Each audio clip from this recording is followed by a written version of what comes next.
हमने बेहोश कर दिया। ये वही इच्छाधारी नागिन है। एक महीना पहले आप लोग नाम सुने होंगे, यूट्यूब चैनल पर तहलका मचा दिया है। यही है वो नागिन। ये अपना रूप लड़की का बना करके आई है। ये साली अपना रूप लड़की का बना करके आई है। ये हमारा हिंदुस्तान बर्बाद करने के लिए आई है। लेकिन अपने तंत्र मंत्र विद्या से हमने इसको बेहोश कर दिया। ये कौन?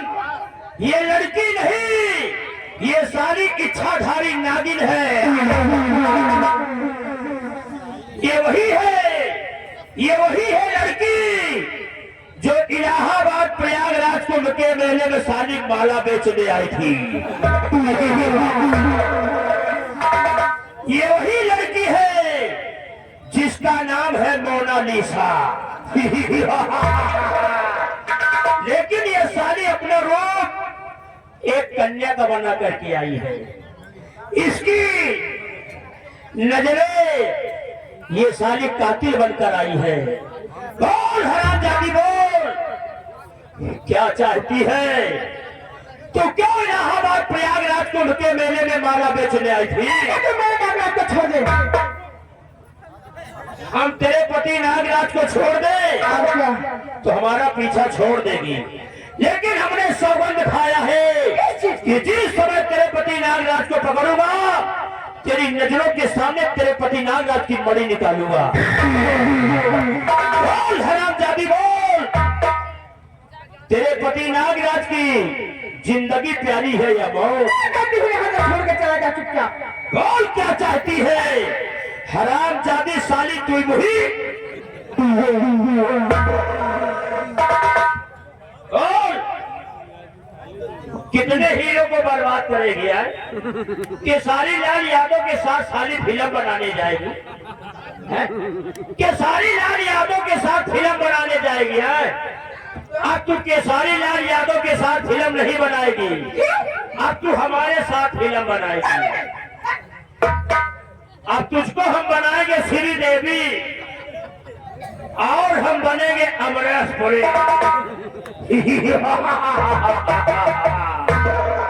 और गीत बजाएंगे, तू नाचेगी और तेरे पति नागराज की मैं मणि निकालूंगा। ऐसी मणि निकालूंगा कि देखने वाले की रूह कांप जाए। एक बार आप लोग जोर से ताली बजाओ, इसके पति नागराज को देखो। जय हो गुरु गोरखनाथ।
बैठ जाओ, बैठो।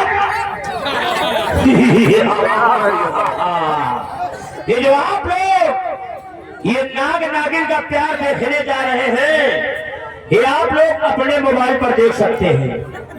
सिर्फ यूट्यूब चैनल पर सर्च कीजिएगा Vipin dancer 71, Vipin dancer 71 YouTube channel पर आप लोग असली नाग और नागिन का प्यार देख सकते हैं। एक बार जोर से ताली बजाओ, देखो नाग नागिन कैसे प्यार करते हैं। अभी आप लोगों के सामने नाग देवता नागिन की गाल में चुम्मा लेगा। अरे चुम्मा की तो बात छोड़ो, अभी आप लोगों के सामने नाग देवता नागिन के साथ सुहाग रात मनाता। लेकिन जिस समय नागराज नागिन की गाल में चुम्मा लेने लगे, एक बार जोर से आप लोग ताली जरूर बजा देना। अभी नहीं, जिस समय नाग देवता चुम्मा लेने लगे, अगर आप लोग ताली बजा दोगे तो हमारे नाग देवता के शरीर में ऊर्जा बढ़ जाएगी, एनर्जी बढ़ जाएगी। तो आप लोगों के सामने देखो नाग नागिन कैसे प्यार करते हैं। जय हो गुरु गोरखनाथ।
क्या चाहती है, जिंदगी या मौत? जिंदगी। अपने पति नागराज की जिंदगी चाहती है तो हमारा पीछा छोड़ और यहाँ से तुम दबा के पंपापुर चली जा। तेरा पीछा हरगिज नहीं छोड़ेगी, कभी नहीं छोड़ेगी। हराम जाती नागिन, तो हमारा पीछा नहीं छोड़ेगी। तो देख तेरी नजरों के सामने तेरे पति नागराज की मैं कैसे मणि निकाल देता हूँ। तड़प तड़प के तेरा पति साला नागराज मर जाएगा। और जाएगी या नहीं जाएगी? नहीं जाऊंगी। अली तू मुही, अगर तू नहीं जाएगी तो देख तेरी नजरों के सामने मैं खुद चला जाता। हेलो, ये आ गए लल्लू भाई पाटन वाले।